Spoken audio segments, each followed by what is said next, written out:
was like doubting me or not. Like, I don't want to hear that, man. Man, you know something about being self-motivated. And I always tell people it's a funny thing, man, to become an adult and to just forget everything you learned as a kid. And there's a simple thing I remind people of. Most people are born, they have this innate fear of the dark. And eventually, bro, you get old enough and brave enough, bro, to go down any hallway, any bathroom door and click a light on and go take care of your business. Right. Life is the same fucking way. When you get stuck in one place where you're looking forward and it's a little scary or you're unsure, you're not so confident, you still have to be able to muster up the intestinal fortitude, the mental strength, and the emotional ability to call yourself keep going forward. Right. Go get what you want. Go work for the things you want to have in this world. And I always tell everybody that's talking shit to me, oh, well, you got it easy. You got a wife. You grow money on trees. Your kids are behaved. Hey, brother, hold on a minute, bro. My girl could be out here doing any of the things that these other raggedy-ass women is doing. But I'll tell you what, bro. I chose to keep me a woman in my life. I didn't want me one of them raggedy-ass, quick pants, fast-ass, and talk-mouth, shitbag-ass one of them bitches. Right. I wanted me a real woman, bro. Right. And that takes some work. You can't be no dumb nigga and no sorry-ass, off-the-cuff motherfucker. Yeah. Hold on to a real woman. That whole pimping and, oh, my girl got me Jordans. Nah, man. At one-way streets, if you got two cars going in different directions heading towards each other on a one-way street, guaranteed to crash and burn. Eventually, you already know it. It's going to be some contact. And then, like, back to you was saying about the dark. As a kid, I never really was afraid of the dark. And later on, I found out that a lot of people might have. I'm pretty sure everybody knows this. If you're familiar with the Bible and how the world was created and everything like that, I'm pretty sure everybody knows that everything starts in the dark. Everything starts in the dark. All life, every bit of light, my brother, is born into darkness and comes, grows, and crawls out of the darkness, bro. Real talk. Like, I embrace the darkness. Number one, I'm not dark, but I'm darker than most of the world. I take showers in the dark. When we go to sleep in the dark. When you close your eyes, it's dark. Everything starts in the dark. Let me hit you with one more thing, because I'm in the garden all the time. It's a funny thing to me that people don't know this. All of the world's wonderful, beautiful things grow in the dark. Big time. From the flower to the fruit, the human being, the animal who is created and is carried through the womb. The womb is in the dark, stays in the dark. Mm-hmm. But it's connected to the light through the umbilical amniothesis process. That all things are receiving nutrition, mental vibrations, emotional vibrations while they're in the dark, and those things help to form what you become when you get in the light. When he wants. But instead, bro, I just say a prayer. I get out of the bed, I do push-ups, bro, right there on the bed, in the bed, stand up in the doorway, stretch for a minute. What you been doing? What was I saying? I was saying how I saw the roll call post, and that actually made me get up, get dressed, put a shirt on, put a hat on, brush my teeth, and I set up my tripod. I got the video rolling right now. And it's pretty much like I used to make a lot of videos of just me just telling stories and trying to give advice and just conversations with the homies, especially the ones that I was doing something, trying to make something of themselves. So, yeah, you was the jump start to that. at least for this particular video. And then I'm gonna edit it up and chop it, and you know what I mean. Right. But I've been trying to get somebody consistent to do to do these videos with, but since I live so far away, it's hard now. What you trying to do, bro? You trying to make a blog or what? Well, yeah, I've been having it for a while. I've been having it for a minute. And this video right here, I haven't posted a video probably in like, I don't know, like 3 or 4 months. And I got a lot to talk about. Right. Man, I gotta say, I will put my hand up, bro. If you're looking for volunteers, I have a handful of buddies. One of them does a blog for the New York Jets. Okay. One of them does a cooking blog out of Georgia. I know you see, I stay posting something like, when I hit this is something everybody has their own purpose, or you say, they were born to do, but I always remind black people, our DNA is really the one that's special, that's loaded with everything. Again, everything starts in the dark. Yep. It's crazy.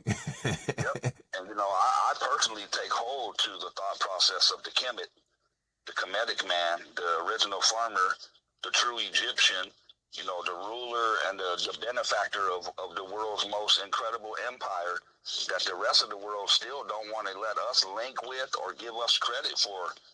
They done stole all of it. They done put it in museums and are charging people to come look at our fucking legacy. Yeah, that's crazy. And I've been looking and telling people there's a few countries that are starting to try to give us some of our stuff back, which is way overdue. The truth is out. I don't care how many versions of the internet you make. There's enough books and enough of us still alive that, we just got to wake up. We have to demand what's ours. We can't continue to work twice as hard, to be twice as your humbleness and your humility, and to keep looking at people that look at us like, hey, I don't understand why you guys are tripping. Hey, bro, those are our people that you're basically. You're broadcasting on a daily basis your fake demise of our ancestors, of our true power. And you done got all these other people who are our people, our ancestors, that they don't even recognize who the fuck they are. They still think they're somebody else because they speak a different language. And I'm tired of trying to tell Hispanic people, like, hey, bro, you need to get off of that colonial imperial shit, because truth be told, you have more roots and more genes like ours than anybody on the planet. And you think because you're making fun of us, right? We don't have our names, and we don't speak our language. But why are you talking shit about us, niggas? Because you speak Spanish. Spanish ain't got shit to do with Mexico, South America, or Central America. That shit is from Europe. That is another white language. But they don't even recognize that. Yeah, that's deep. I didn't even know that. And they're not rocking their names either, bro. Let me give you a little secret and make some light shed onto something for you for real, because some of them be getting pissed off, but I got to remind them all the time. That's the difference between us and them. Okay? We're not allowed. I see them looking just like me everywhere. Yeah, it's crazy. I see them looking at me like I'm Arab or I'm Muslim or I'm something. No. And I speak Spanish, bro. I speak French. I speak German. I speak English. And these are the two things I like to remind people. You know what a Filipino looks like, right? Yes, sir. A Filipino, bro, is also running around here with the name Ramirez, Espinoza, Bautista. But they don't look nothing like those other people, do they? Nah, not really. That's the funny part. Because when you look at them, they also have our traits, our nose. That's what I was going to say. Asians. Our mouth, our color. They love the same things. They eat the same way. Their love of music, their love of dance. And I remind people, when you're not comparing a Filipino with a Colombian. You're not true for this land. They put some sticks on the ground. And there were hundreds of thousands, bro, who cared not to go home way before we had this economic bullshit they talk about. And I remind people all the time, when you're telling people who's not welcome and who's whatever else, there's only one person, the person who came here last. The white guy is the only motherfucker telling everyone else where he can and can't go. The rest of the people who belong in the Americas, whether they're Canadian, whether they're French, whether they're Mexican, whether they're Belizean, whether they're Colombian, Brazilian, Venezuelan, bro, they're all free to go and come back and forth up and down the Americas. When it's only the white guy telling him, hey, hey. The same difference when you don't know it, the difference between why the Cubans are angry, upset, and pissed in a different way, right, is because they're the one group of Latino Americans, Afro-Latina Americans, that are allowed to walk into any station, any citizen shop, bro. I mean, truth be told, they're crying about the thousands of people in the caravan, but, I mean, people swim here, bro. They go on boats, rafts. They go on airplanes like the little kids tried to tell Donald Trump. What are you building a wall for, bitch? All of those people know how to get on an airplane. You keep talking about them like they don't have what you have. I live in California, bro. This is part of Mexico. If you have never been into Mexico and have no clue how beautiful, how expansive, how wonderful of a place it is, and it's not a place where other people there tell us we're not welcome. I know 25 black people, bro, who own homes and live in Mexico. They come here to work, but they go home, bro. They live there. Yeah, I know. I got a homegirl that does that. And you have all these stupid fucking Americans, bro, who are entitled, privileged, and ignorant, afraid to work, afraid to do, like people will tell you all the time. We have people who come here that do any job because they have brainwashed the American born into feeling like you're entitled to do, well, I don't have to do that. Right. It's not a matter if you can do it or you will do it. The American is going to tell a motherfucker, I don't have to do that. Well, then there becomes a problem, because with a man who has a family or a man who dreams of owning and taking care of a family, oh, bro, you have to work and do things you don't want to do. I know I do. They've garnered an illegal, unwarranted amount of wealth, taking advantage and keeping their foot on the throat of everyone else who's been, and mind you, bro, they came here last, but they're telling everyone else what they can or can't do here. Oh, we don't like those people. What are you talking about? And it's a funny thing, bro. Half of those people talking like that are those same people. You understand what I mean? Yes, sir. It's a crazy thing, bro. And then you watch the other transition that happens here. Within one generation, bro. I grew up in the world where, in Long Beach, where I grew up at, nobody was hating on your race or your nationality. We loved everybody. We lived with everyone. We were taught to respect people. On Imperial. That's what she did forever until she retired. Then she was a soul hawk. She just brought the souls to Christ. She went to church all the time. She did her own Bible study. But my grandmother told me this story one time. I said, Gregory, do you know I went into town till I was 12 years old? And every time they saw me, they called me these two words. And I thought my nickname was Pickaninny, and nigga girl. And I didn't have a clue, because my family, the entire time I grew up, they never told me what that word meant. I only heard that word when we went into town. I only ever heard the white people say it. And then when I got old enough to know what they had been calling me the whole time, I asked my parents, why did you never tell me that? They said, baby, let me ask you a question. Before you knew what that word meant, did you ever feel bad about someone calling you a pickaninny or a nigger? She said, no, ma'am, I didn't. So then why would you start feeling bad because you know the difference now? She said, because that's a bad word, mama. And she said, no, baby, it's not a bad word. See, the problem is that these dumb, ignorant motherfuckers don't know. We are niggas. Right. We do come from kings and queens, but they never tell you that that's what that word means. They never tell you that you spell negus, Negus. Mm-hmm. They never tell you about the Niger, the river that runs through our homeland. They never tell you that they were disrespecting us. They never told you that they added two G's because phonetically in their language, that's disrespectful. It's a double negative. It means something horrifying. But the reality is, we've always been exactly what we've been. The world's first. Black people. And baby, my grandmother told me a lot of shit, bro. Black people lived everywhere. Before the world split apart, I mean, we were all connected. And then the devil and his minions, you know, the colonials, the Europeans, and all the Europeans don't all look alike, bro. I remind people of that because, you know, America, they always be talking about this shit. This place is named after a Moroccan, not the Italian they tell you about. This is not named after America Vespucci like they tell you. This place is named after a Moroccan, a black man, a Moor.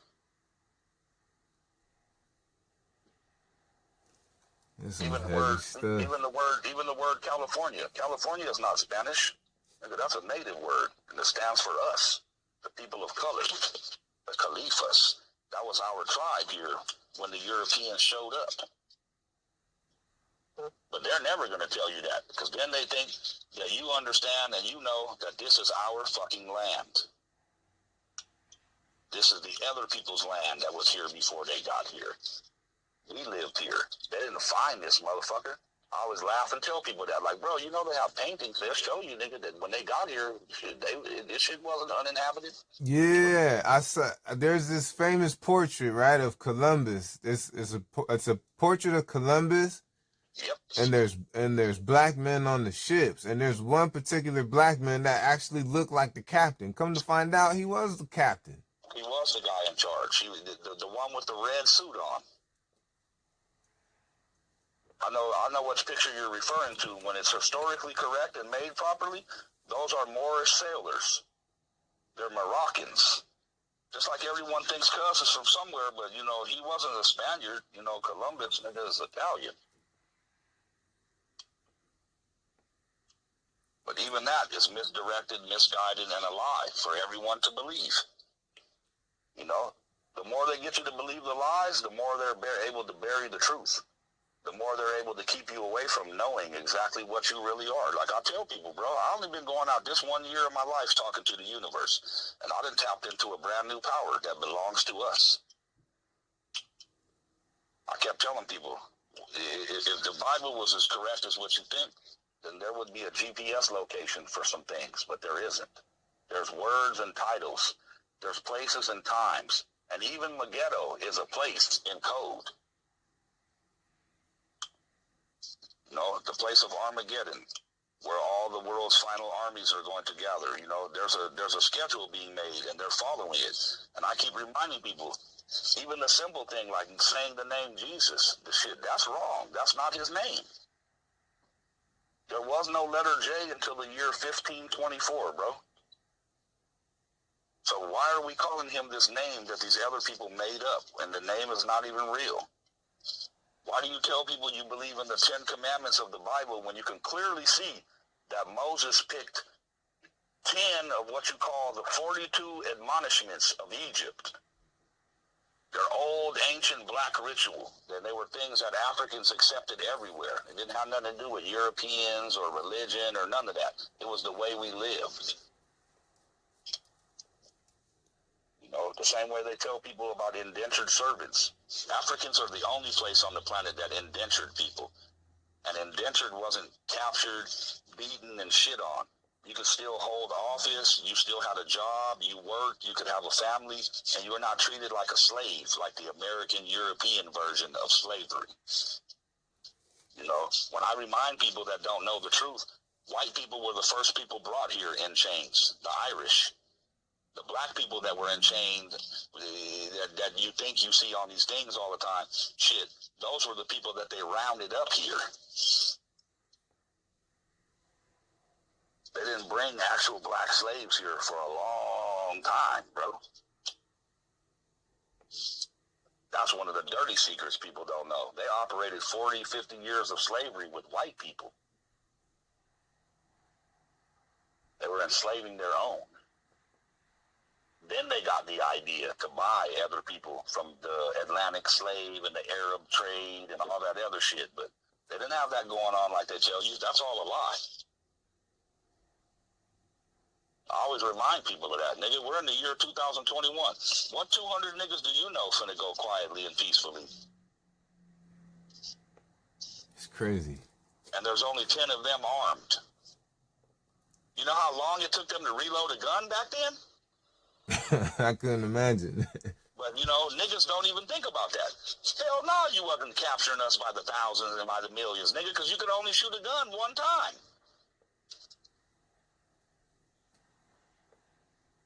It's crazy. This is why we trying to enlighten people. Like, hey, buddy, we have believed so many of their lies. This is where most people here don't believe that they're worth shit. Because you believe all these things. You think these things are true. So these things make us inferior in their eyes and in their story. That's why they lie like that all the time, bro, to make themselves look better. They haven't created or invented shit that you think is theirs. They bought, killed, and murdered motherfuckers for the right to sell their shit, bro. Do you know there is an entire store in the mall called the Banana Republic, right? Yes, sir. Do you know the true story behind the Banana Republic, bro? I don't. We don't have a place in the United States of America connected to the mainland that can produce enough bananas for our population. So we went to war, nigga, and took that island from the motherfuckers who were growing bananas in the Banana Republic. Just so we could have bananas. Now, there's a few things I'll kill you over, bro, and I don't have no problem saying, and I don't mean you, Julius, I mean like a person. Right, general. You know, there are some things that can happen in this world and in this life, but I'm not trying to go kill no motherfuckers over no bananas, bro. Word. That's just some mind-boggling, crazy bullshit, bro, but this is the real reality of the world we live in. These are the people we're dealing with every day. When they tell you, I tell people, fuck them. Fuck their colonial mindset. Fuck their constitution. Fuck these devils and their laws, bro. Why in the fuck are we still listening, waiting, and wanting to do what the fuck they want us to do? That's a question that I've never asked out loud. And I promise you, it's one that needs to become a prevalent statement, and it needs to go from being a question that we ask ourselves to a lifestyle that we implement, bro. Because while we're watching, waiting, and debating like a Cool J song, these niggas think that they're made to break rules. They make laws and regulations just to make fun of and fuck off other people, knowing they have no intention in following those same rules.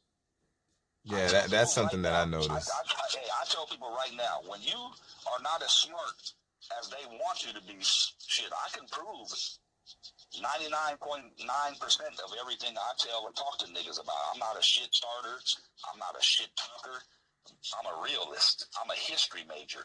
I'm a man who was not ashamed or afraid to look harder, to peel back the onion, to be like, hey, bro, I just whipped my dick out and pissed all over your truth, and let me give you what the true reality of things are. And when people are like, oh, shit, I never thought of it that way before. Oh, bro, there's a lot of ways you can sit here and smack them in their face and be like, hey, hold on a minute. Where do we start at? Do we want to talk about terrorism, hypocritical lifestyle, institutionalism, or racism? Because truth be told, I can't go anywhere. You can call me and call the police on me if I say, hey, fuck you, bitch. That's called corporal abuse, corporal punishment. I can be arrested and put in jail for calling a man or a woman. Fuck you, bitch. I cannot call a person that I don't know their sexual orientation or if they're a transvestite or what they are. But if I say, hey, man, fuck you, faggot, someone can call the police on me. I can be arrested for that. But you can get upset as you want. You can laugh, you can cry, you can go all over the world, and you can call me a nigger 9,000 times and don't know law or no man of law give a fuck about you doing that to me. Because it's not illegal for you to call me a nigger. And right now, if you were to change one law and you made it illegal to call someone a racist, derogatory term that was punishable by law, bro, you would kill off 90%. There would still be some of them who are going to do it that go to jail, that get arrested or get fined, you know. But if you made it punishable by jail time, bro, they will stop calling me a nigger right now. But then, see, then there's a problem with that. If you make that illegal, then you got to let out 65 million motherfuckers from prison. Then you have to change all kind of laws. Then you have to sit down and you have to admit not only that reparations are real and you already admitted and have given some, but that you're hiding and spending the rest of it on yourself instead of giving it to the people who earned it. White-collar crime.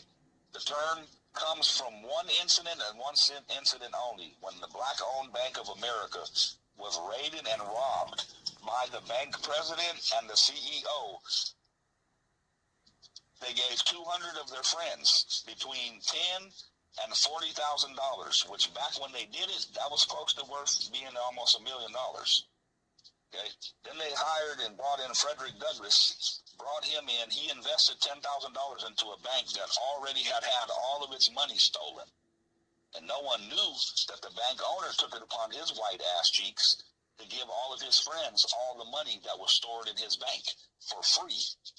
That's where the term white-collar crime comes from when the one white man who robbed the entire black bank. He didn't go to jail. He was not reprimanded, and he never paid that money back. This is the same thing going on today with Ponzi schemes, triangle periods, all this bullshit. The white-collar crime is they're still stealing money by the billions.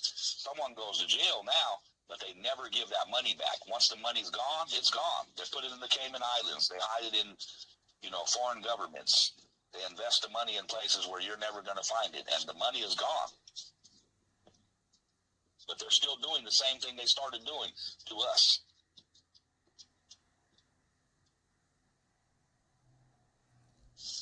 Indian giving, another one of their words.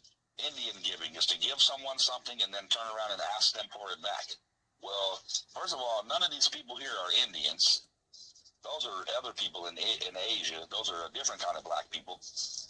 None of the Indians here that are natives or indigenous people subscribe to that word. That's just a word that you blanketly told everyone else. Just like in the 80s, you started calling us African Americans instead of colored and niggers and Negroes. You made up some new word, but you were the African Americans. That was no shit you never called us. You wanted to start force yourself into the new world of becoming politically correct, but then that's not what you're still doing.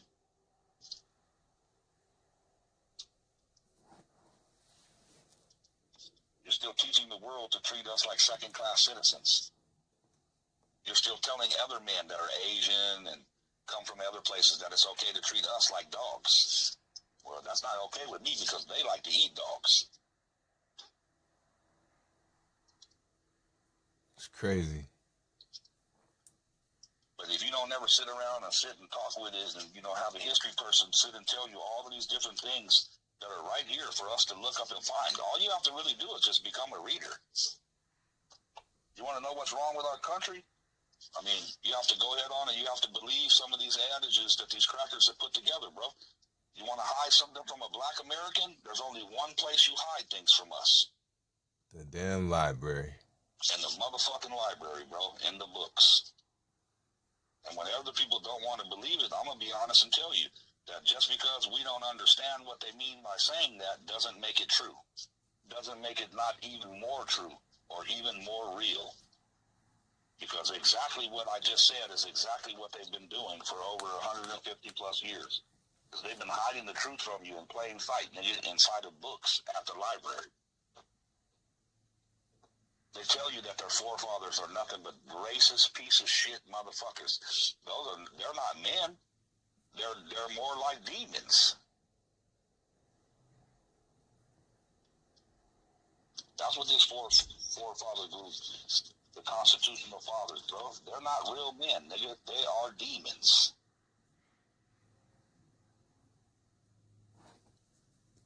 It's crazy, man. Some deep stuff. I'll give you a little homework, bro. That'll help you broaden, expand, and educate your mind in a way that is positive for us. Look up and find out how many deities there are that share the birthday, December 25th. Deity. Okay, so is deity that's a name? Deities, the deities stand for gods. Whether Okay. you be demigod or full God, what you're gonna see. You know what? If I know what I think I know, it's not a good thing. Well, I'm just gonna tell you that most of the world's religions subscribe to their To those leader. deities. That they are. Why do they all have the birthday December 25th? Mm-hmm. And that's not even the date. If I know what I think I know, that's not even the date. It is not. It is not. It's not even the right season. Yeah, like Saint Nick and all that. By their own admission, bro, it's not the right. The herder who was taking care of the goats and the sheep is not putting them away at the time of the year where Jesus, Yeshua, is born in the manger. But then, why does Jesus, Apollo, Buddha, Sheba, Shara, Horus, and a few other Roman, Greek, and Yes, African. yeah, Saint Nick, all that. They all have the same. Look, if you ask Google right now, this is Oh funny, bro. man, hey, they be shutting down. Google will tell you that Jesus is the only of the demigods that does not qualify as a demigod. He's not half man, half human. He's all God. He's God's right-hand man, which makes him a God himself. That's what Google will tell you, bro.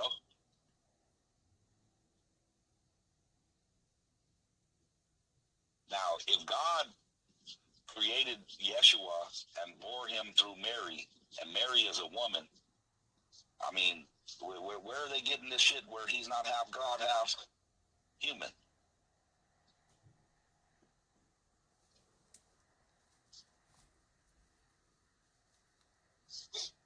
And all that goes into, bro, telling you, Yeshua, the man, Jesus of Nazareth, is also someone else. The same way they give you the God, the Son, and the Holy Spirit, the Trinity, right? Mm-hmm.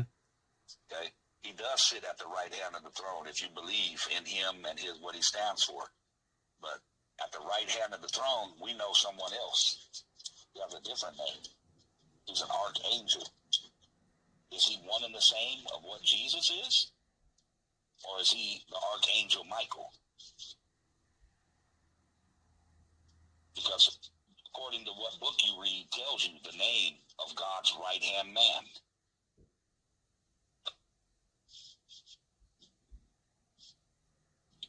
These are the different things I keep pointing out to people that you can read. Read in the Torah, read in the Torah, read in the King Book of James. Read about the other religions so that you can see the similarities that they all come from our people. They're all the same story, bro, that has come from Horus, from Akhenaten.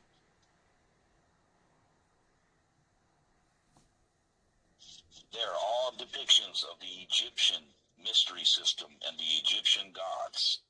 Just changed to fit a different people, bro. The Vatican spent 700 years scouring the earth. First they were buying Bibles. Then they were murdering people to find the last hundreds. Once people found out what was going on. Then the Vatican paid this Italian grammarian, Giovanni Totucci. He is known as, you can look him up as the father of the letter J. Father of the letter J. The year 1524, the Vatican Church commissioned this Italian grammarian so that they could write their new book. And they needed a new letter, the letter J, because of the character, the most important character in their book, Jesus Christ.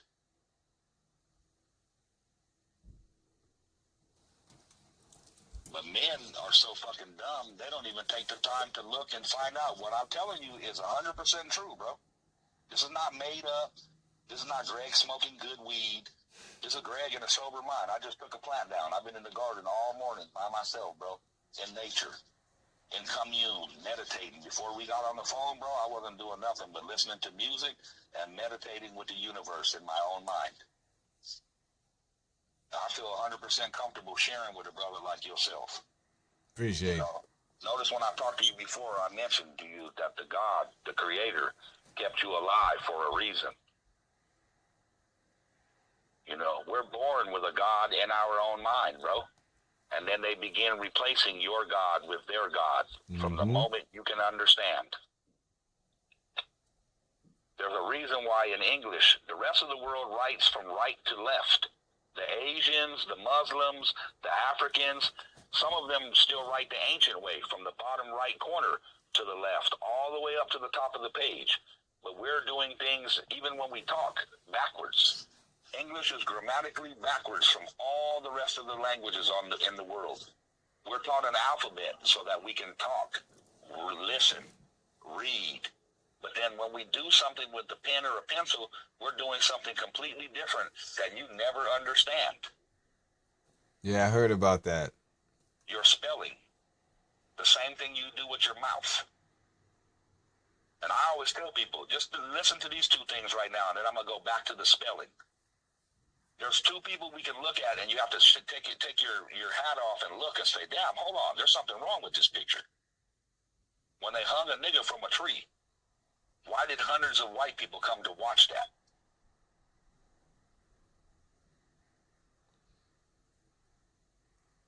Part two, when they burned a witch at the stake, why did hundreds of white people come to watch that?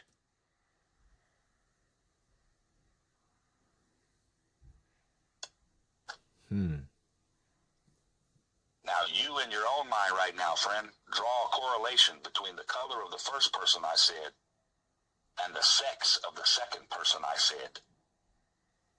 A witch is always considered a what? A woman. Every single fucking time. And the white man who has subscribed to this horrendous story of Eve, he's not telling you at all that in his history that he's written, he completely wrote out that Adam had an original wife. Her name was Lilith. Lilith is the creature that still lives on this planet. Lilith is closely related to owls, snakes, and other things that are devourers of children, rodents, and creepy crawly things. Lilith is the thing that whispers in a pregnant woman's ear to get rid of her baby. And all men who have dealt with women that have become pregnant, you may not have known that it was Lilith whispering to that bitch. But you've heard every woman, bro, in a moment of doubt tell you she doesn't think she could carry the baby. She might not want to have the baby. I'm too young. Oh, we can't have kids. But in reality, bro, I mean, what animal on the planet besides us gets pregnant and then has a choice? Are you going to keep the baby or not? That's just us. We're the only one. Now, this is where I want to draw the correlation. Who else has been hung by the tree and burned at the stake in America and terrorized by the white man? The black man. And we may not be the only one, but we have been the ire. We're we're like the face of it. Of every one of his shameful acts, bro. Every one of them. And when I remind people that there's something wrong with the picture I just told you, because no one ever talks shit about the people who gathered to watch a man be hanged. No one ever talks shit. But if you tell yourself, do you want to watch a man be hanged or a woman set on fire, Julius? Nah, I'll pass. And as hardcore as we have been, bro, from coming up in the streets that we came up in and dealing with the poverty, the gang life, the ignorance, all of the things that we could roll up into that blunt, bro. I stand with you and tell you that I would never stand somewhere and keep my eyes open and watch a person burn. I would never watch a person hang and squiggle around until they shit themselves and their eyes come out their socket. But there has to be something wrong with you. You have to be less than what we are. And the entire time when they've been telling you and me and everyone else that we're less than human, the reality is that they've been showing and proving to you that they're not the same as we are the entire time.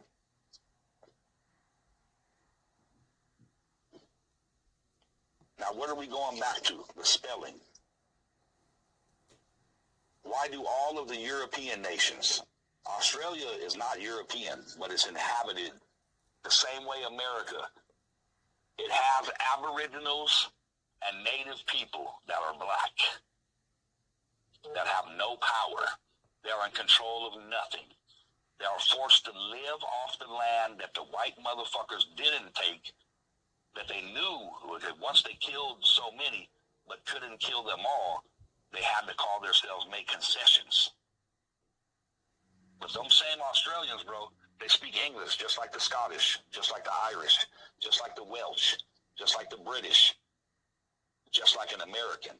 Except for the English language they're speaking, I don't understand a motherfucking thing. When they start talking slang and they're telling you the words, I mean, that's not English to me, bro. And that right there is the proof. That right there is the proof that the language that they're using is what's using to keep you under a spell, under a veil, unaware and blind to what's really going on. You learn to talk like them, but truth be told, just like in America, we have the form that they wanted to call and make legal Ebonics, because we speak English all the time, and these crackers don't have a motherfucking clue what we're saying. They can pick up on keywords the same way I do with an Australian or an Irishman. But they're clueless as to what we're saying when we start talking. And it ain't got to be no simple funny shit like for sizzle my nizzle. It can be regular fucking English. Let's go get that bag, Jay. Look, what's happening with it? The white guy's gonna be like, "What did you just say to him? I don't even. What does that mean?" And I mean to tell you all that, bro, because this is the deal. When other people don't follow all the way through with the conversation and they leave you somewhere hung off, well, I'm gonna keep you going. They taught you how to use the alphabet. Then they showed you how to use a pen or a pencil to spell, right? Right. And as soon as you got good at basic math and spelling, then they showed you how to do the magic. All of a sudden, the third grade gets here, and we're not writing anymore. Now we're doing cursive. Yeah. Now we're playing with the power of the pen. We know positive affirmation and talking the right way will bring certain things towards you, will attract you certain things, but we're never told or taught or shown the power of the pen and the curses that we're writing and putting into action.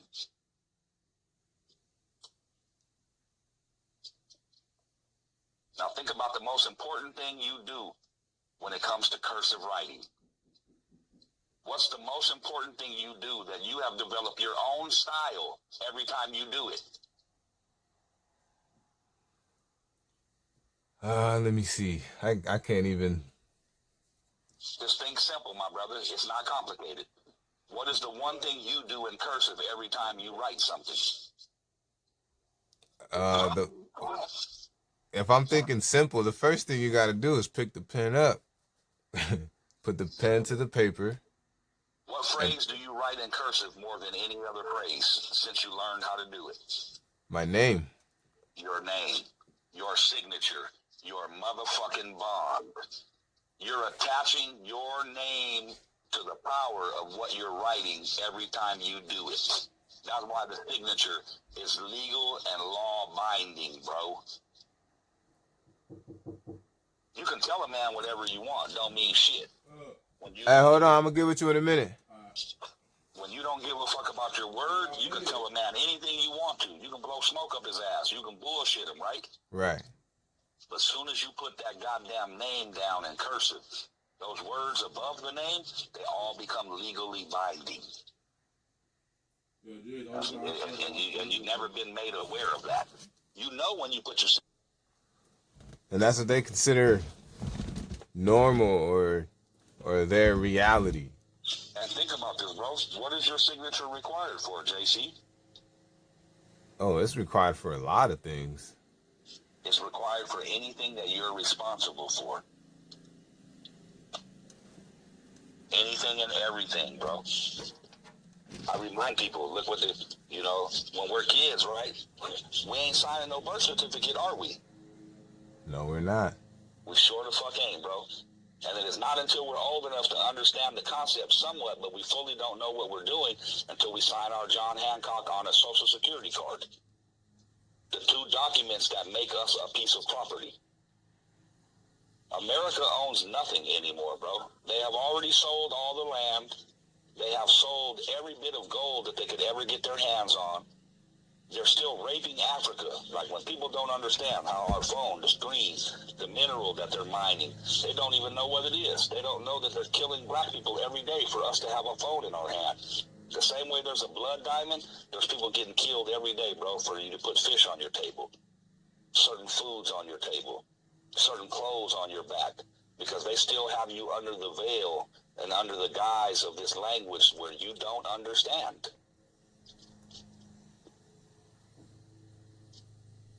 You're literally paying for someone else's death certificate, bro, by being a slave to Nike, by being a slave to fish. If you knew, there's one or two programs you can watch right now, good ones. One of them's on Netflix, and then there's one or two of them that are documentaries on National Geographic and on Amazon. And bro, we're allowing 3 or 4 nationalities on the earth. The same way we're here in America, we're watching the white man. We know he's fucking shit up with nuclear fusion. We know he's fucking the air up every day because he's streaking shit across the sky and making all these little bullshit ass chemtrails that we can see. We have no idea how bad he has polluted and fucked up the water, but you can tell yourself right now, where can you walk out of your house right now and go get a cup of water for free? The answer is nowhere. If you're going to get water anywhere, you're going to pay for it, and you're paying to be poisoned. You just don't know it. You think you're going to go buy water. Water in plastic is a poisonous combination. It's a dubious thing. It taints the water. But are they putting it in something besides plastic? No, because nothing else is affordable to them, so they don't give a fuck. They've already shown you they don't care about your health. You just don't know it. It's easier to go get a cup of soda, a coffee, or a tea than a cup of water right now. And by a cup of water, I mean good cup of water. The kind of water that God put on this planet for us, where like in Jamaica, you can just walk up to a stream and fill up a little leather gallbladder or a gourd and drink that water where you're not going to have no problems later on. Here, none of that water exists. We don't have a place in America where we can just go drink the water. All of it is tainted. All of it is polluted. This is why they have the water going through all these chemical plants everywhere, because they know they kind of allow you to go get water out of the regular sources because niggas would be dying left and right. Flint, Michigan. I've been knowing the kid since the year 1992. I met him in Pittsburgh at my brother's college when he went to the Art Institute of Pittsburgh. He was talking about Flint, Michigan's water in 1992. We were looking at him like, why is this nigga always drinking water out the faucet? And he stays in the shower for 40 minutes. And then one day I asked him, bro, why are you so gung-ho about running water? And he's like, bro, I'm from Flint, Michigan. The water comes out looking like sewer. And I'm like, what? How is that possible? I met him in 92, bro. We've been talking about him since 92. They just started talking about Flint, Michigan 7-8 years ago. And the water still looks like runoff, rush-off, junk water from the sewage plant right now. That's 30 years ago, bro. People don't want to hear me when I tell them that, though. You know how many people, I lived in Long Beach, right next door to Carson. You know how many people I know who are sick, who lived and grew up in Carson, from the power plants, the gas refineries, and the electric shit that they have discharging out of Carson, bro? Yeah. It's incredible.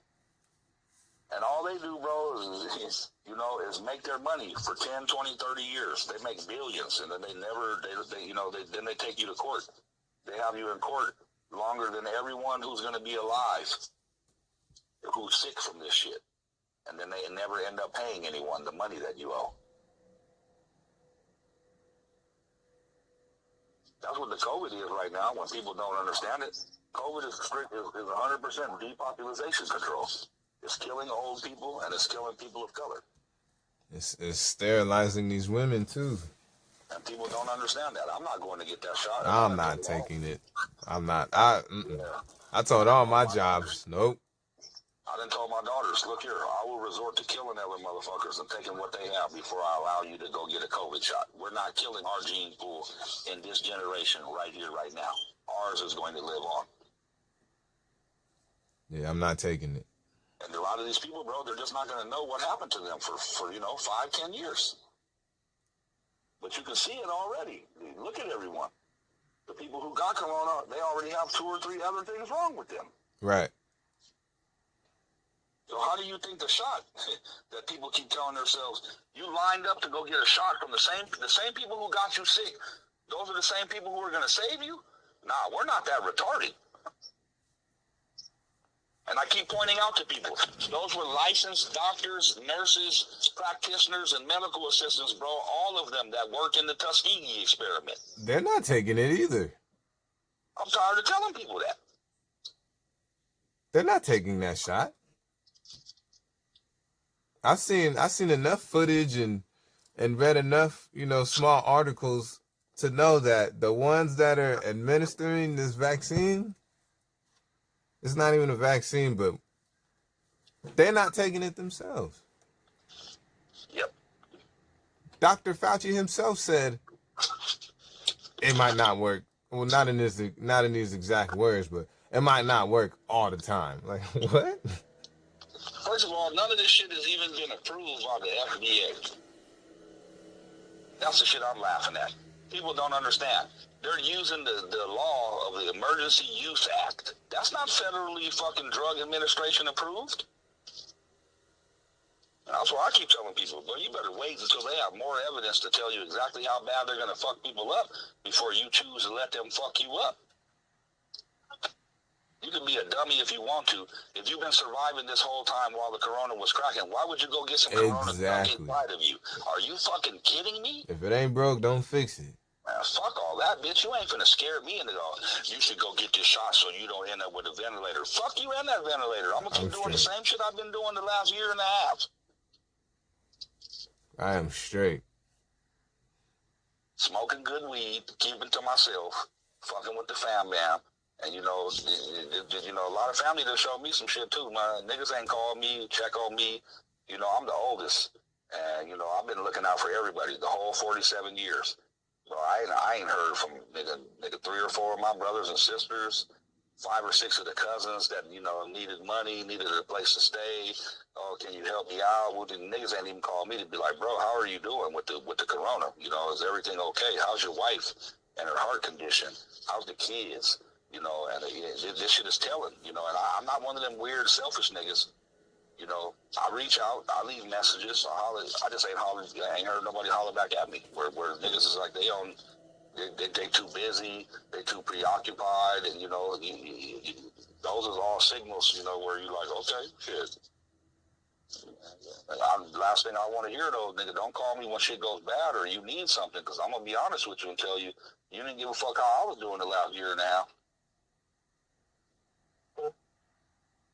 Fuck, I gotta be out here on some crybaby, like, let me look out and stop what I'm doing to help people who don't give a fuck about what we got going on.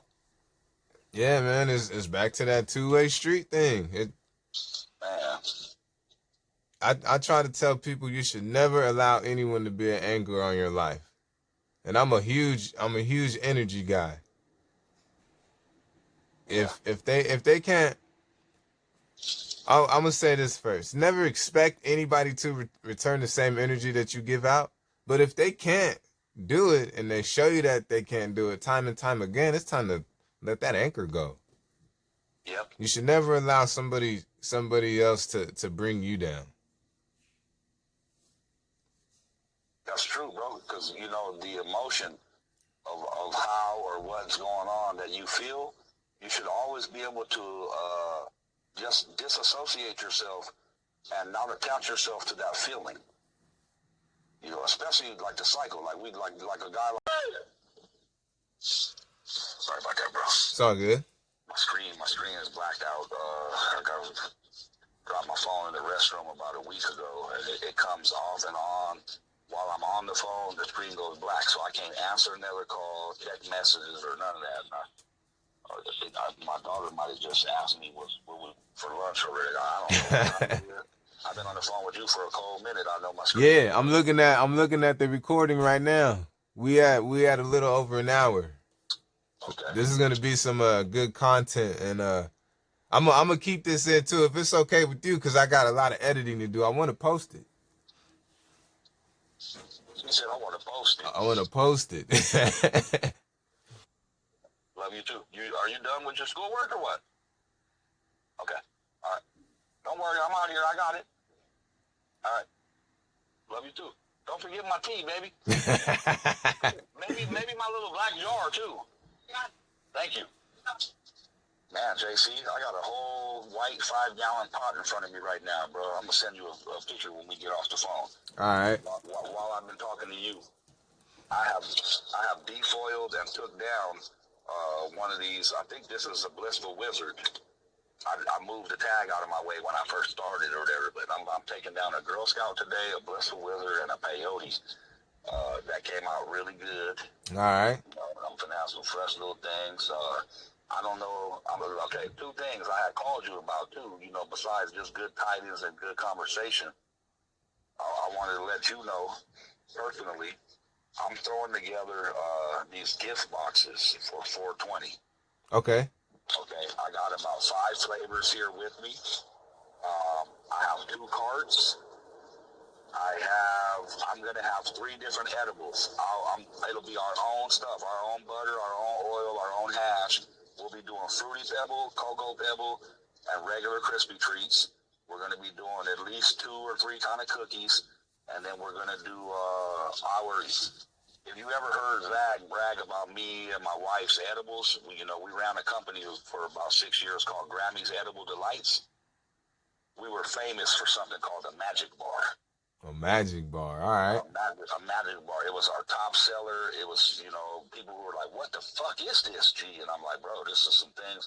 There was an old Jewish lady when I grew up that used to make these treats and bring them to our basketball gym. And she called them something different. But they're real similar to the way my wife does them. But we do them a couple of ways. It's graham cracker crust. We can go with chocolate or caramel. Heath bar, Snicker, chocolate chips, or butterscotch chips. And then it has little small, we do like the sweetened coconut in the mix. Damn. The chocolate and the graham cracker crust is medicated. These motherfuckers are fan favorites, bro. Yeah, it sounds good. I'm a sucker for graham cracker. Mm-hmm. I love a great regular original cheesecake with an extra thick buttery graham cracker crust. Yep, no doubt. I love it. I don't need chocolate, strawberry, blueberry, none of that other compote. I would just a thick graham. And you know what else I love? Is when people take some graham cracker and sprinkle it on the top of the cheesecake. Yeah. I love that as well. But we're going to be offering the magic bar, the cookies, and the Fruity Pebble treat. It'll be Gorilla Glue, Camja, Girl Scout, Blissful Wizard, some of that Zoo Dog. Yeah. I got ice cream kush, and then I have a little bit left of something called Pure. Yeah, I remember that one. The Zoo Dog and the Pure. I remember those. And you can get a box, $200, $300, $400, up to $1,000. You tell me, how do you want your box stacked? Do you want it with a handful of carts? Do you want it with just, edibles in this box, herb in the other one? And I'm tailor making them, for my people.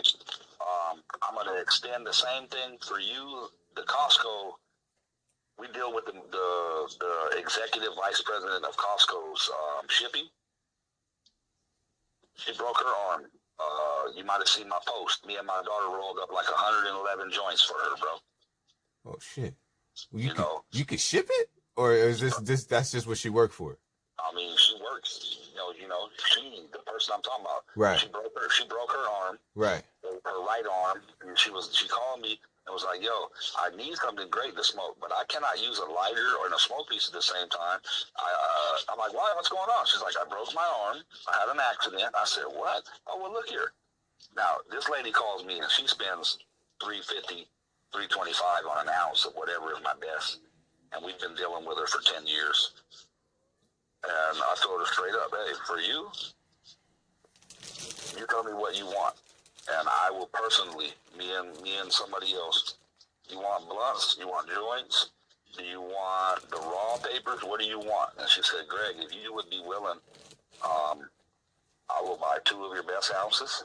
If you guys could roll them up in zigzags for me and deliver that, I'm going to pay you for the tree, your time, the delivery, And she's like, who's going to help you roll? And I said, you know what? My oldest daughter, you know, she has a little roller and all of that. I probably could crush it down and hand it to her. And man, she paid my daughter $200, bro, to roll up 111 joints for her. That's what's up. That's what's up. You know, and then and was like, yo, oh my God, this smells so good. She's like, you said it's $550 for 2 zips? Okay, I'm going to give you $300 for that. I'm going to give you $200 for your daughter. And she was like, what did you? I said, I bought a crusher, a roller, and 4 packs of zigzags. She said, oh, okay. Well, here's $50 for all that stuff. And when I run out, if my arm is not feeling better, I may call you to ask one more time if you could roll up for me. I said, look, anytime you want me to roll up. And, I mean, this is not a deal. You're always so gracious, so helpful. You know, we love not just her business, bro. When she has things going on, Christmas, bro, I've been looking out for her for years. She'll call me and she spends good money with me. And then Christmas, bro, one or 2 years, bro, I pulled up at her house. You know, I'm gonna drop off like $1,000 worth of herbs, bro. Her and her girl come, you know, and it suits me, bro. I enjoy this. Real talk.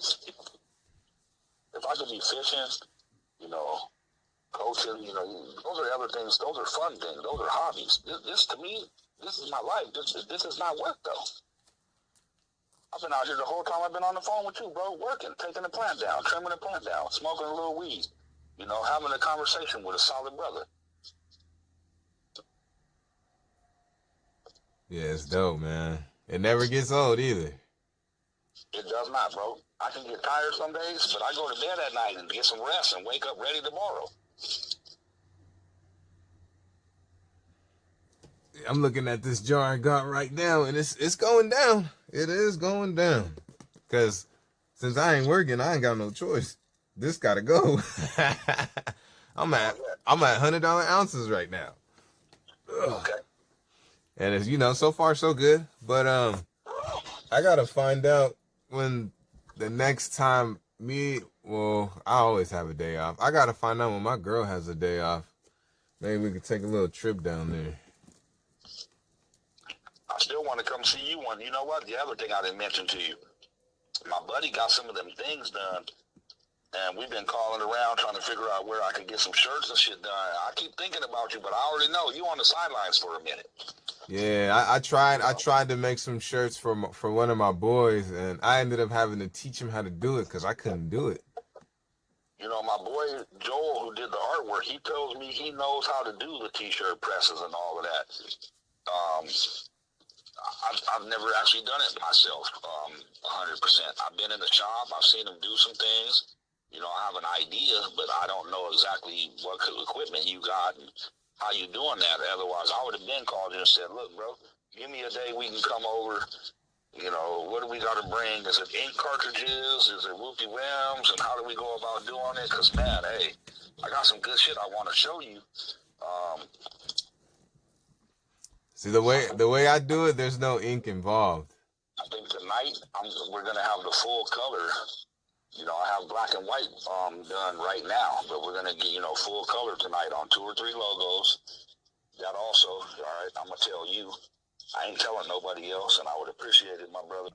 I'm gonna be honest with you, bro. That's exactly how I played the game, bro. I was a point guard who could score, defend. I had a 46 vertical jump, bro. I'll bash on you, homie. I will embarrass you. I will dunk on you in a way where you'll be like, no, this nigga didn't. You got by my teammate, homie, and you thought you was finna have a layup until I smacked that shit into the stand somewhere. He's like, hey, the point guard just blocked my shit like he was Shaq. That's bullshit.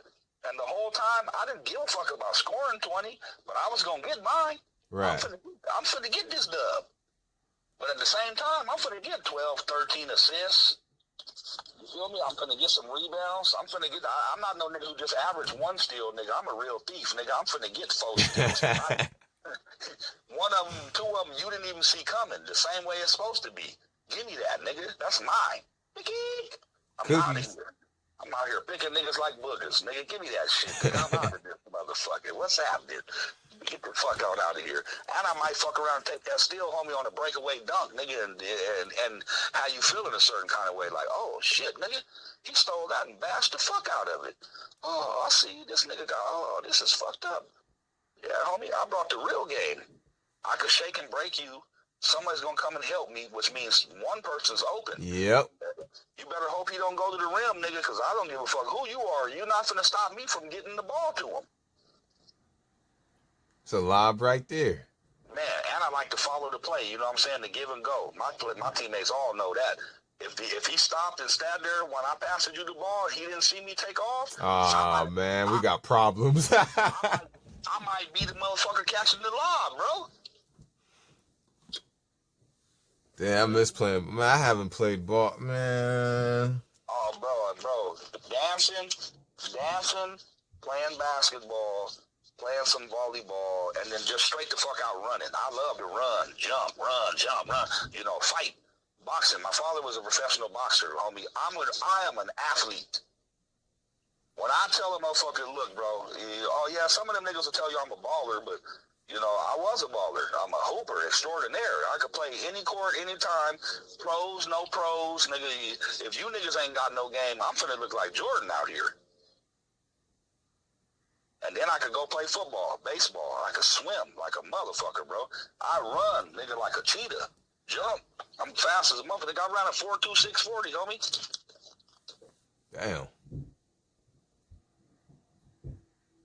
I could play safety. You know, receiver, running back, whatever I want. You know, the nigga you see today, bro, you know, I'm a healthy man. I weigh 230. When I was a kid in high school, you know, weighing 150, 160, I mean, I was still putting in work. I went to college. I got up to 175, you know, 180. You know, got out of college, kept getting bigger, kept putting on some pounds. Man, these niggas is lucky I wasn't 200 pounds when I was young. Jesus Christ. Fuck even being the 200 pounds. Bro, I wish, nigga, the Lord would have went ahead on and let me go on and see like how my sons are. These two niggas are 6'5". Yeah, man, them boys is big. I wish I could have seen some size like that, brother. But playing everything I played, oh Lord. I'm the smallest. I'm like one of the smallest adults in my whole family. All the little ones, yeah, they not little. Oh yeah, I feel you, bro. It's, you know, something in this food, bro. The genes are good and all that, bro. But I've been looking at that, man. The next generation of these young cats, bro, they coming in this motherfucker like real life Thundercats. Little Zion, well, he's not little no more, but Zion Williamson, man, high school looking like a LeBron. Like what? Like a 30-year-old LeBron. Man, me and my wife were watching him last night, and I said, babe, you know what's crazy about him? He's about to lead the league in field goal percentage and points in the paint, and he is not even a big man. He's big. He's big. He's size, but he's not a 7-footer. He ain't 6'10". He ain't 6'11". This nigga's 6'7.5", 6'8", something like that. Yeah. He might even be 6'6.5" when you take his shoes off. I don't know, but he's by no means what you consider the big man. Right. But he's in there getting buckets in the paint, dunks and lobs galore, and scoring at 100. Bro, he's going to be the first guy to lead both those categories since Shaq way back in 2002. Yeah, he dominated high school. Those are great numbers. Yeah, and he was nice at Duke, bro, while he was playing. You know, he was nice at Duke. I kept telling people they better get him some better shoes because I kept seeing him. Yep. He was having problems. They don't understand me when I tell them the Air Max and the Air program, those shoes, they don't activate and work, bro, unless you weigh 220. And then there's such a thing as having too much weight and power where the shoes will pop and blow out. You know, and we saw it happen to him twice. That nigga's shoes popped out and blew out on him. Yeah, that boy, he need to be playing in some tires. You feel me, bro? That boy need a tire shoe. Imagine him like with toes grabbing into the ground. Shit. Zion is pulling some real power per square inch with him, bro. You know, physically he's way, like when you look at him at his age, LeBron was never that big. Nah, LeBron in high school was skinny. Mm-hmm. He's almost back there now, bro. LeBron done got so svelte. I don't know what kind of formula he's taking or what he's doing, but I keep telling people it's incredibly hard to stay in that good of shape for this long. You know, I give him the credit that he's got to be putting in some work, but, you know, I'm starting to think he might be just drinking one of these drinks, nigga, that just keeps you slim. Yeah. Because he's a lot smaller than he was 4 or 5 years ago, but he's still in really good shape. You know, which for him, that's what really matters now, bro, because the back, the ankles, and the knees, Yep. those are the things he has to worry about, not his size, not his weight. He got to worry about, he done ran so many miles already that, you know, any one jump could be the last one for him. Straight up. The Achilles, the back, the ankle, the hip. LeBron's been playing with real power for a long time. He's out right now, right? Yeah, bro. You know, first they were saying he was out for the year, but, you know, now I'm hearing him underground. Him and AD are planning on coming back soon, and, you know, this and that. And I kept telling people, you know, that's like that Shaquille O'Neal mentality. That's why Shaq got sent out of town. You know, I don't give a fuck about you being the best player for half of the year. I want you to be like Kobe, nigga. Show me you're the best player every motherfucking night. Yeah. Fuck what you're talking about. I'm not with that new booty, this new age shit where all these niggas want to be like the Super Friends and the Justice League. I'm more of like, when I get together with all my homeboys, Julius, one of these times, bro, when they got a party or get some together, I'll invite you to come fuck with me and my goon squad, nigga. My goon squad, nigga, I'm the tiny little nigga. Oh, shit. Then I'm gonna be... I'm the tiny little nigga, bro. My goon squad, nigga, the homie Don J, DMK. This nigga's like Black Adonis, bro. He's 6'9", swole and built like he looks like he could run through a wall or a truck. You know, my boy JJ, Javon out of Linwood, he's 6'8". My boy PhD, nigga, he's 6'6". TA, nigga, he's 6'7". Skinny than a motherfucker. But, you know, these niggas is real deal Holyfield motherfuckers, and we all used to ball, basketball, football, all kind of shit together, homie. Man, when I tell you, when niggas get together, it's always a good sensation, bro. I played against these guys in college. They all went to Cerritos. I went to Fullerton. They were #1 in the nation. Nigga, we were playing them in the state playoffs, nigga. They showed up like they was finna just whoop our asses, nigga. Nigga, I scored 24, 25 points on these niggas, nigga. We beat them by 1. These niggas talk the shit. But, you know, 20-something years later, nigga, we're the best of friends. Right. You know, I'll go murder a motherfucker on the behalf of 1 or 2 of these niggas in my goon squad. And I know there's a couple of cats in the same squad I can count on when it really gets ugly and the shit hits the fan. I ain't even got to call these niggas. These niggas is already like, nigga, what's happening? Nigga, I got the bad tingle. What's going on? You know? And all these years later, though, gotta keep telling some of these cats, man, when you can get yourself into a space and a place in your mind where, you know, you're taking care of yourself, you know, you're trying to stay strong. That's one of the whole things earlier in my conversation about the language. You know, the language is bold. It's strong. The veil and the spell, oh, bro, it's stronger than most people still can't even wrap their mind around it while we're talking about it. And when I tell them, you just got to hold on to it, like, in your own mind. Everyone is not the same. Nigga, we have a pineal gland. Some of them don't. They don't have that imagination, that vision. They don't come from that magic, that strength. They don't have, like, the same things we might look at and blankly could see. You finna turn pink and be burnt and look like a lobster in the crab. Nigga, we finna stay in the sun as long as we need, as long as we want, and then get in the shade, nigga, when it starts feeling like it's having an effect on us. Not him. He gonna be out there like he could take all the sun he want, nigga, till he turns red like the Thundercat symbol. You feel me? And that's another thing where I tell people that's where you got to be aware that they're minus that pineal gland, not just the melanin, the thing inside of the head, the one that connects us to the universe, to the Creator, to our origins, the one that you ain't got to know nothing about all the stuff that they've been telling you forever, bro. And you can wake up tomorrow and someone can show you how to awaken the chakra that puts you in touch with all your ancestors. That's the other thing I remind people of. Our people, we take care of the land. We grow in and out of it. We eat off of it. We live with it. We care about it. Them, they're just destructive. This is why the world is going the way it is, the pace it's at. Because they're destroying so many of the world's ecosystems, the animals, the fish.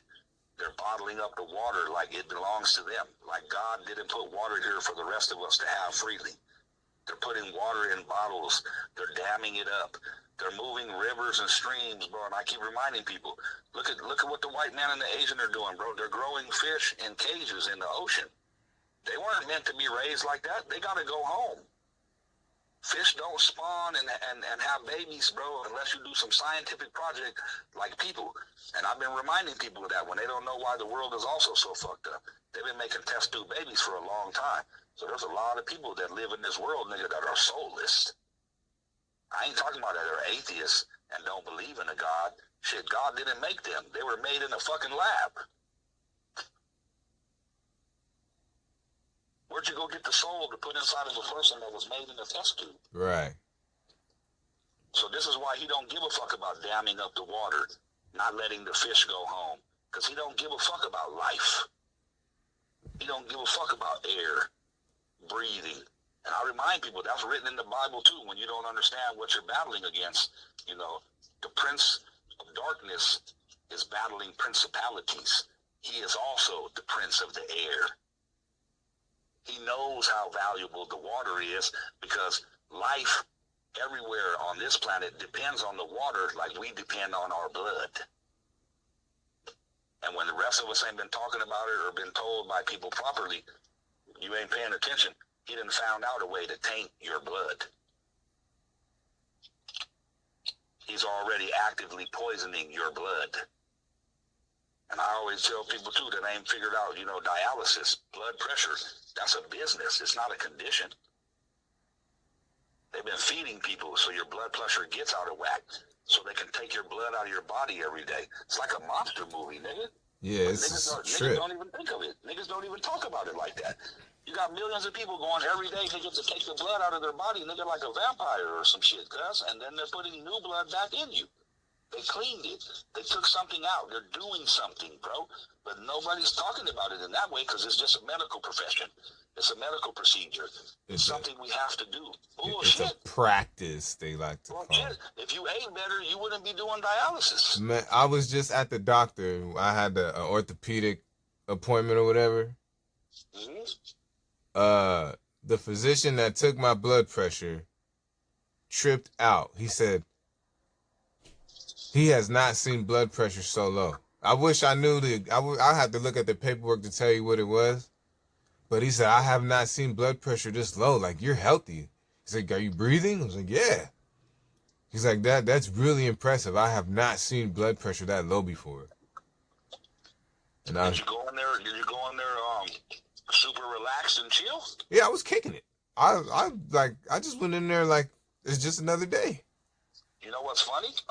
You know, my girl is a nurse. Been at Kaiser, bro, 26 years. And most people, when they go in there, their blood pressure is a little high and out of whack because most people, like, going to the doctor is like going to the dentist, and they're nervous. No, I was kicking it. It's a weird thing. My girl, we talk about that all the time. You know, certain patients that she's been knowing for years that she's comfortable with. It's like, you know, they used to come in here and have really high blood pressure, but as soon as we start talking, I assure them, oh, yeah, today he's not doing any procedures. You don't have to get any shots. We're just here, you know, we're going to make sure everything is going okay, blah, blah, blah. And, bro, she's like, immediately, those people, their blood pressure is immediately 2 or 3 points lower. And if I tell them they have to get 2 shots, or he's going to have to do a rectum exam or something like that, babe, their blood pressure is immediately 5 points higher than it. Yeah, I bet. And I said, I can see why. I understand. Okay. You know what? That makes a lot of sense. Yeah, it does. You know, some people, like you said earlier, you know, I know some people, bro, that when we talk about it, oh, nigga, I was never afraid of the dark. And I always tell people, you know, truth be told, where you lived at, what you were around, your environment, some people were more uncomfortable, and then some people were, truth be told, I've always told people, bro, my mom used to beat us, nigga, like she was like a plantation slave owner. And it did something to a nigga.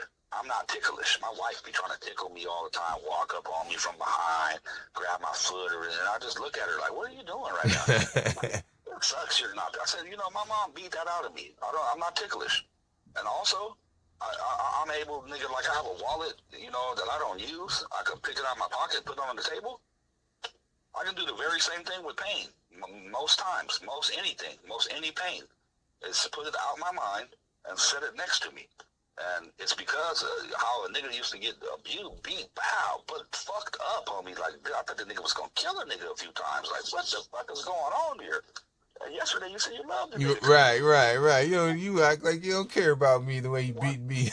What fucking world am I in right now type of shit? And I know you know what I mean by that. Yeah, I know. Yeah.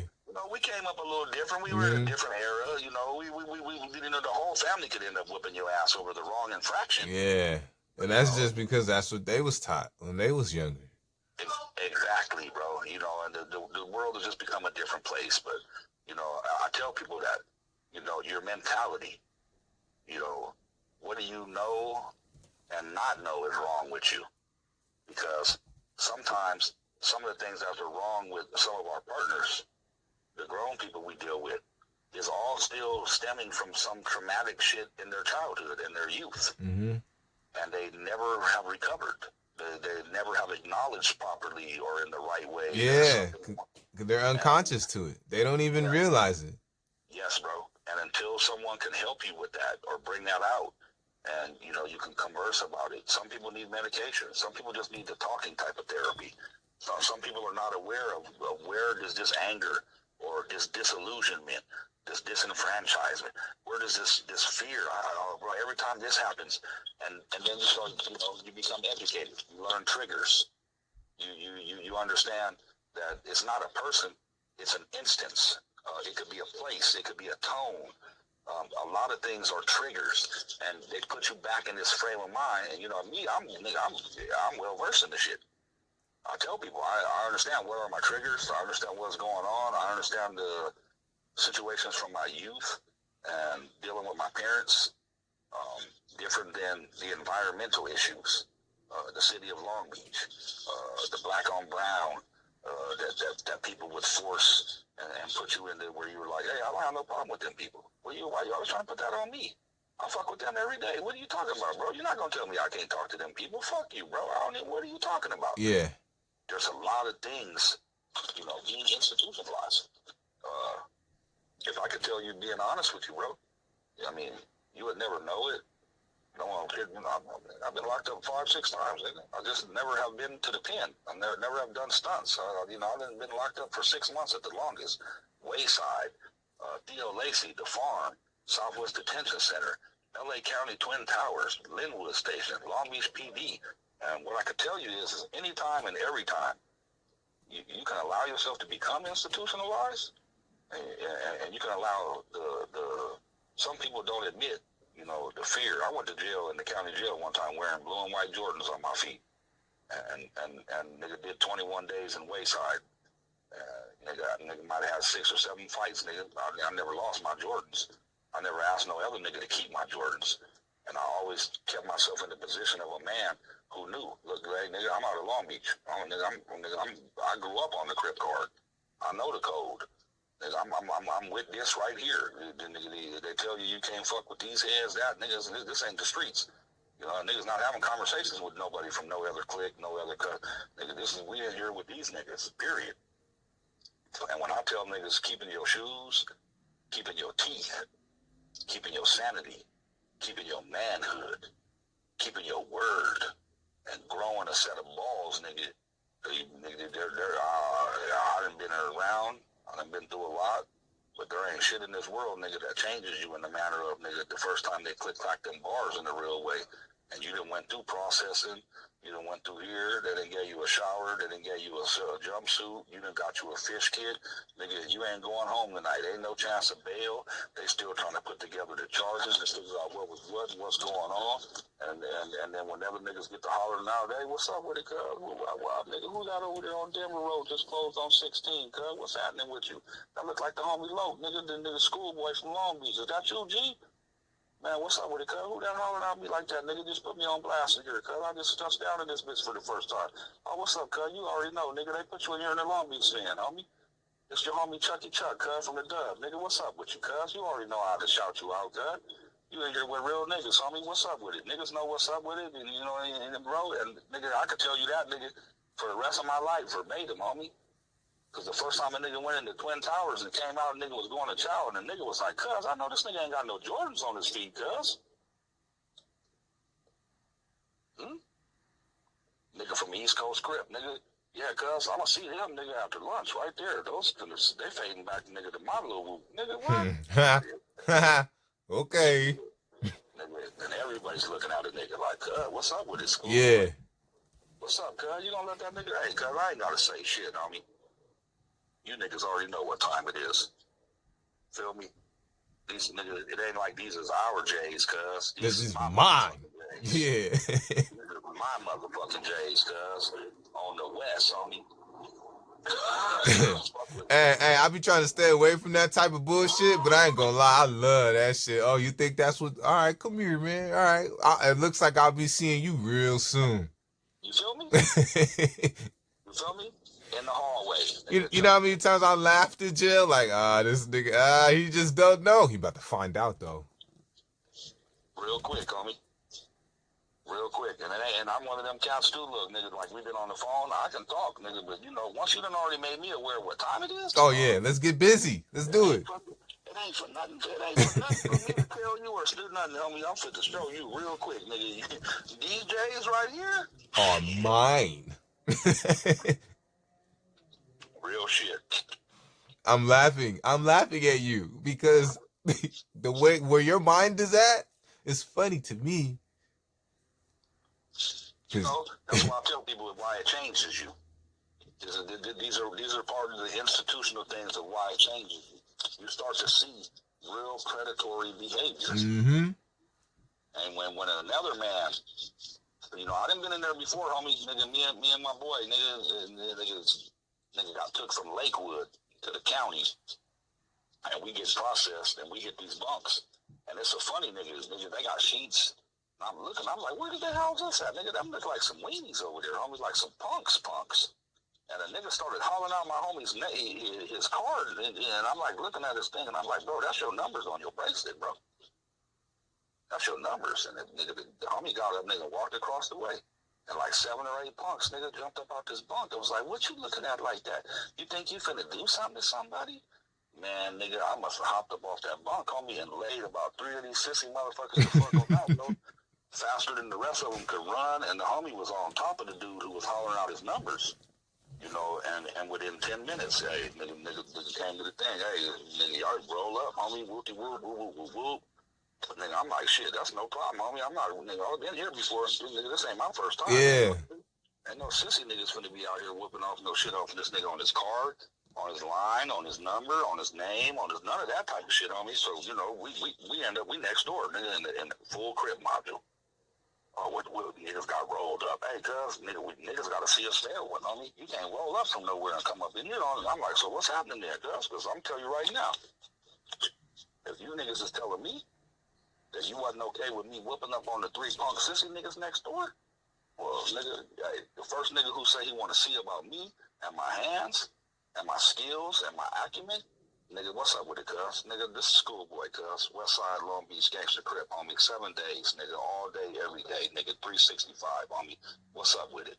And the first nigga who fucked around and said the same dumb shit as the other nigga was on there, hey, bro, I'm finna take them Jordans from cuz. Shit, nigga. Let's see about that, homie. Let's see about that. Hey, your mouth is bleeding, dog. Get up. That, you know what I'm saying? Get off the floor. Hey, I didn't wait. Like your boy in the hallway. So as soon as I could identify the voice, the locale, and the individuals, homie, you know what I'm saying? I rolled straight on up in over there where old boy was at, nigga. He stood up and was like 6'3". You know what I'm saying? The nigga went ahead on and ate a nigga's rib cage on up, and when the nigga went down to try to block himself on there, nigga slept him so cold. that I turned around at the dude who was the bunkmate sitting there. Was like, you from this nigga's hood? Pow! Broke this nigga's nose, homie. And was like, on me, cuz this on Long Beach on mine, homie. I ain't there on no punk funny shit, homie. Where the house mouse at? You know what I'm saying? A nigga from Rolling 20 stood up and was like, what's up with it, Lo? I said, well, what's good, cuz? Is a nigga qualified to stay up in this bitch or what? I mean, because, you know, these niggas is in there falling like the sissy bitch niggas next door was. And then the homie was like, shit, you already know, Long Beach, nigga, we strong in this motherfucker, homie. You know what I'm saying? I already know, I recognize what's good, homie. I know you big homies. You good in here, homie, on everything. You finna be on good report. You eating good, nigga. Whoop, whoop. I got a job for you. What you want to do? You trying to get out of here fast or what's up, nigga? Because some of these niggas don't like to follow rules, homie, and it's finna be a problem with you in here, cuz. I said, it's all good on mine, homie. But I'm gonna tell you, any nigga want to see about the Jays. I don't give a fuck how big you are and how many niggas you got with you in here, homie. They're not coming off my feet, nigga, while I'm away. Nope. I'll let you know that right now. And so when other niggas be like, damn, homie, I know people from everywhere, all over the place, bro. Where when I tell cats, nigga, I moved to Riverside, you know what I'm saying? I saw in at the hood meeting and let niggas know. They done damn near whoop-de-wham. It wasn't even over no gang shit or no whatever else. But nigga, I'm moving to Riverside. Niggas got a problem with me or niggas want to put me on some dumb shit or some whole shit or whatever else. What I can tell you is I can't be in a wheelchair, nigga, and fight a one-man war. So, you know what I'm saying? I'm letting niggas know. If anybody want to tell me or be on some dumb shit with me or whatever because I'm moving, I'm out of the hood, I ain't coming back to Long Beach but to visit, you know what I'm saying? It's still crip on mine every day, bro, but I'm finna live a life that nigga that has to do with, ain't none of you niggas finna take care of me. Yeah. Ain't none of you niggas, been coming to call yourself, see about getting me rehabilitated. And, bro, I gotta live with this condition. And I'm gonna always be a Long Beach nigga, a Strong Beach nigga through and through. You know, if niggas want to be on something weird with me or about me, y'all niggas know how to, where the rest of my people's is. I'm not trying to have nobody else responsible for my card, my name, my jacket, and on everything. You know, if today is one of them days where, you know, one of these few niggas are still alive, or some niggas from these rival shits that we fucks with and been linked up with for years, if a nigga wants to walk up on me, nigga, right now in the chair, and nigga, we need to see any fisticuffs, any fair ones. If a nigga wants to blast a nigga, I'm here front and center and present today to tell niggas cuz I have a life to live, and I'm choosing to live my life. I done did anything and everything that niggas have required and been of from this area where we at. Nigga, our numbers then went from a 300 nigga to a nigga wearing less than 20. Yeah, I know what that's like. I live here, JC, knowing I got one homeboy from my hood, from my turf, nigga, that's still alive, living and breathing. He's locked up. Will never come home. He's gonna die behind the wall. And nigga, I'm the last man standing, bro. From my neighborhood. I'm a true West Side warrior, nigga. OG 7-day gangster crip. A hood niggas don't talk about, don't see about, but you know, where we're from, in the halls of, you know, Long Beach, Compton, Carson, Linwood, Watts, LA, you know, niggas still know a nigga, see a nigga, talk about a nigga, be on some shit. And me and my homeboys. And I'm not out here on no weenie or no punk shit with nobody, and I still fuck with gangsters from everywhere. I ride how I do, by myself, with family. I don't try to implicate other cats. I don't disrespect nobody else's code. The whole neighborhood family thing is some shit I really wouldn't be fucking with, no matter what the situation was. You know, the blue, the red, the green, the black, the brown. I'm one of these the niggas that been grown, lucky enough to live long enough to understand, bro, we shouldn't waste no more time punishing ourselves and killing off anyone coming from the gene pool because they live in a different city, bang a different flag, came up in a different state, a different country. Life is too short for you to be still telling people that it's okay to take another man's life over a color. Race wars are real. For the cats who be like, oh, I don't even subscribe to that. Oh, yeah, you've never been in jail. Yeah, he's exactly. Yeah. You don't understand how easy it is then for them to implicate and just, yeah, you ain't been locked up, okay? And you know, it's sad, because the truth be told, You know, I get upset anytime one of the homies is like, let's go get it, move to move, let's make a spread. Like, hey, bro, please don't embarrass me, you, or no one else to ever tell nobody while you're free. To make a spread. Please, bro, come on, man. Hey, bro, this the Puno shit, hey, bro, they got a store right around the corner where you can go get anything and everything you want to be sipping on. And that shit y'all made while you was locked up, that wasn't the shit you wanted to be fucking with anyway. Stop playing with me. Yeah, a lot of people think it's cool. That shit ain't cool. It's not cool when you're in there. Nope. It's crazy because that's a lot of people think, well, at least like that's how it is or that's how it was. Street code is when you go to prison and you come back on some G shit, it's like you graduated. Or you like that OG now. And then you go back again and you get out again, and then it's like now you a double OG. Right. You a veteran now. Now you like it's like whoa, bro. That shit, I'm old enough to say that shit is out now. Like, it's just out, man. Yeah. Like, and I'm not saying that to put nobody down because everybody that know me, they know what it is. Like, I always got my colors on. But that, that's just, for me, it's more of a sense of, I want to say sense of pride, not for all the dumb shit, but just how tight knit of a family it is. It's like, it's the tribe, it's your homies, it's your boys, it's your family. Yep. It's just a sense of pride of being a part of something. It might not be good, it might not be good all the time. But it's time to I've always thought it's been time to change that narrative. Yeah. I agree with that.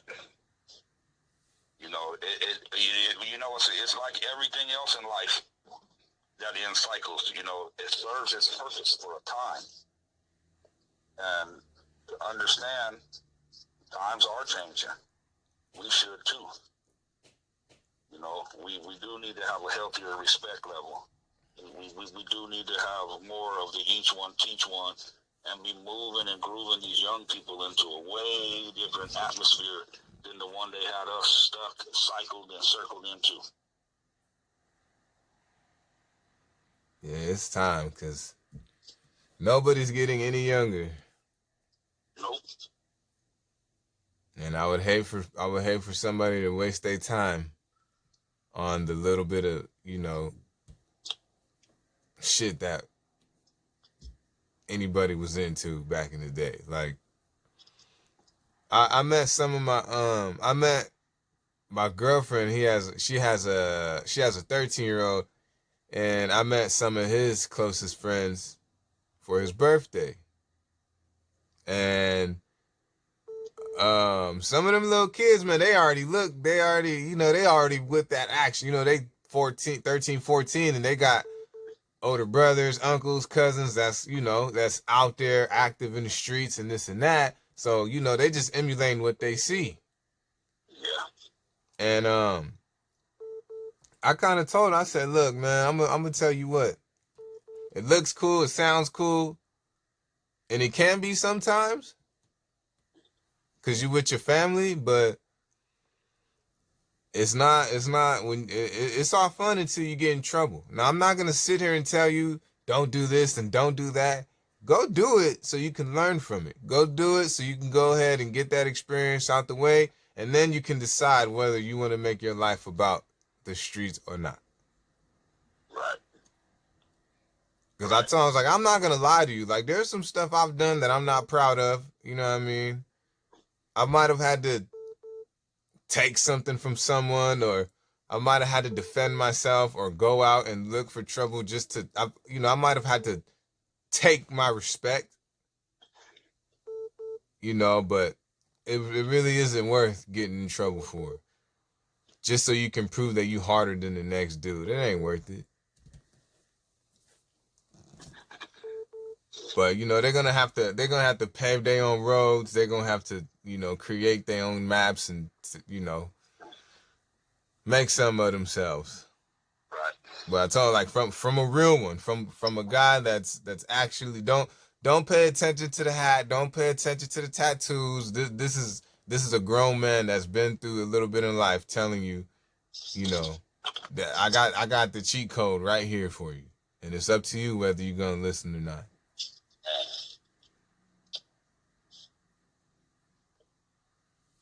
Because most times when you tell somebody not to do something, don't nobody like to listen to nobody. They're gonna go do it anyways. Oh, he don't know what he's talking about. Let me go see. I'ma go see. I'm not gonna listen to you. Yep. All right. Oh, you was right. Yeah, I know. How you know? Because I did it before and failed. Or I did it before and I won. I ain't gonna never steer you wrong. What kind of man would I be if I steered you in the wrong direction on purpose? What? I'm not ashamed to say I have a soul. I'm a nice guy. I just want to help people. Just don't play with that. Man. Cause that's something I take pride in. And nobody's gonna shit on anything I take pride in. Cause then that's a problem that you don't want, and that's a problem that I know I don't want. But damn it, that's my pride. Now we gotta take it there. Right. Then it's gonna be a whole lesson learned. And then there's a chance I could be in trouble for that. So it's like, damn, it's a lose-lose for me. Right. But damn, I'm a man first. Straight up. I've said this before too, man. Us real ones are losing. We are losing. The numbers are getting small, and bro, you know what? I've been hearing that from a few heads, and I just keep reminding them also, stay the course of you know how you hear from people sometimes, and they'll be like, man, I fuck that. I ain't helping nobody else. You know what? Don't do that. Yeah, don't do that, man. Don't change who you are and what you are. Right. Because other folks are unappreciative or can't handle something. The reality is we got to stay the course, to where life is about peaks and valleys. Yeah. And it changes sometimes in our favor and our behalf for a little while, never for too long. But there's always that struggle, that give and that take, that yin and that yang, that if somebody's getting ahead and willing to get over, and you doing the right things, taking your time, spending your money the right way, spending your time with the right people. And, eventually, that's what I tell people. Time is the teller of all things. And sometimes we don't allow time to get enough or to tell us the full story or the full picture. So we get a little anxious and greedy, get ahead of ourselves. And the reality is all we needed to do was just let a little more time go by. Mm-hmm. See where we are, ahead, where we are doing better, where we are a little more gifted, where your patience and your virtuous thinking in the manner that, like, you know what? I don't need to be out here getting over on people, and it's just the fucking corona going on. What's wrong with all the motherfuckers that think everything and every move is about getting over on someone? And in the bottom line, like I tell people, honestly, being honest is what's going to get you through. Being able to say, hey, I have shortcomings. I made mistakes. I learned how to correct what needs to be corrected and learn how to move righteously and properly where and how I need to. Hey, man. Hey. On that note, I'm going to go ahead and end this call because my phone is about to die, and I would hate for that to happen in this video, man. I would hate for it. But I'm gonna do my best to send it to you because this shit right here is beautiful. Man, it's all good, my brother. Enjoy the rest of your day, bro. And likewise. Let me know what's going on. If you can come out this way. If not, I'm going to try to come and see you. Let a couple people know I got them for 20 boxes. Yep, for sure. If I got to deliver it to Ventura, I'm on you. For sure. Yeah, I already want one. I got a little bit of change. I got a little bit of change. It's all up. Next time you call me, let me know what you want to do. We'll get you squared away, and I'll get one out to you. For sure, man. Appreciate you. Man, you already know. Have a blessed day, bro. You too. All right. Go. One.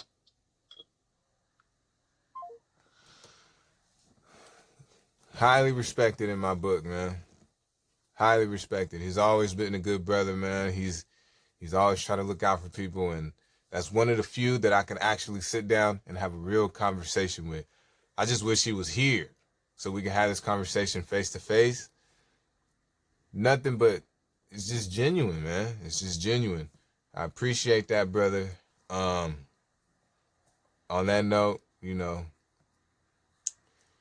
you can't fall if you don't trip. It's Black Truffle. I'm out. What's up, y'all? It's been a minute. Black Truffle back. You know what I mean? I've been going through a little ups and downs, smiles and frowns, but I'm actually pretty excited to make this video. There's a lot to talk about, man, but